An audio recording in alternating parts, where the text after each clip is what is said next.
Back of new mini blog. So ఈరోజు ఏంటంటే నాకు స్పెషల్ ఏంటంటే 1 year కంప్లీట్ చేసుకున్నా బ్లాగింగ్లో. అండ్ ఇన్స్టాలో యూట్యూబ్లో ఈరోజు నేను పెట్టింది అది కంప్లీట్ అయింది 1 year. సో దానికోసం సెలబ్రేషన్ చేసుకుంటున్నా. సో ఈ సెలబ్రేషన్లో నేను చాలా మీకు చెప్పాలనుకుంటున్నా. మీరు ఎప్పుడైనా సరే ఏదైనా చేస్తారనుకుంటే మీరు బలంగా ఫిక్స్ అయిపోండి. అది జరగకపోయినా మీరు జరిగింది అని మీరు ఫిక్స్ అయిపోండి. అది ఎప్పటికి కూడాను మీరు ఓడిపోయే ఛాన్స్ లేదు, గెలుస్తారు. అండ్ ఫాలో చేయండి, సబ్స్క్రైబ్ చేసుకోండి. అండ్ యూట్యూబ్లో చూస్తే సబ్స్క్రైబ్ చేసుకోండి, ఇన్స్టాలో చూస్తే ఫాలో చేసుకోండి. అండ్ ఈరోజు నేను ఒక 2 విషయాలు చెప్తాను. నేను తెలుసుకుంది ఈ మొత్తంలో ఈ 1 yearలో.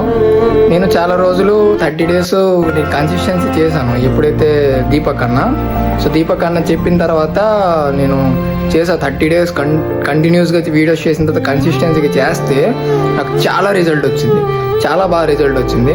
అండ్ ఆఫ్టర్ దాని తర్వాత నేను ఒక బ్లాగ్ చేశాను దేవుడి మీద, ఒక జ్యువెలరీ మీద చేశాను. అది 5 lakhs+ వెళ్ళింది. ఎలా వెళ్ళింది? నేను కన్సిస్టెన్సీగా వర్క్ చేశా అండ్ చేశాను కాబట్టి అంతవరకు వెళ్ళింది. మీరు కూడా అలాగే ట్రై చేయండి. ఏదో ఒక రోజు మీకంటే ఒక రోజు వస్తుంది. సో దానికోసం వెయిట్ చేయండి అండ్ కష్టపడండి, బాగా కష్టపడండి. మీకు ఏదో ఒక రోజు మీకు నచ్చింది జరుగుతుంది. ఓకేనా? సో ఇది చెప్పాలనుకున్నా ఈ మినీ బ్లాగ్లో. నచ్చితే లైక్ చేయండి, షేర్ చేయండి, సబ్స్క్రైబ్ చేసుకోండి అండ్ ఫాలో కూడా చేసుకోండి. అండ్ ఇంకా విషయాలు ఉన్నాయి. అది రేపు బిగ్ బ్లాగ్ వస్తుంది, అందులో మొత్తం డీటెయిల్గా చెప్పా. రేపు చూడండి మామ, మర్చిపోకండి.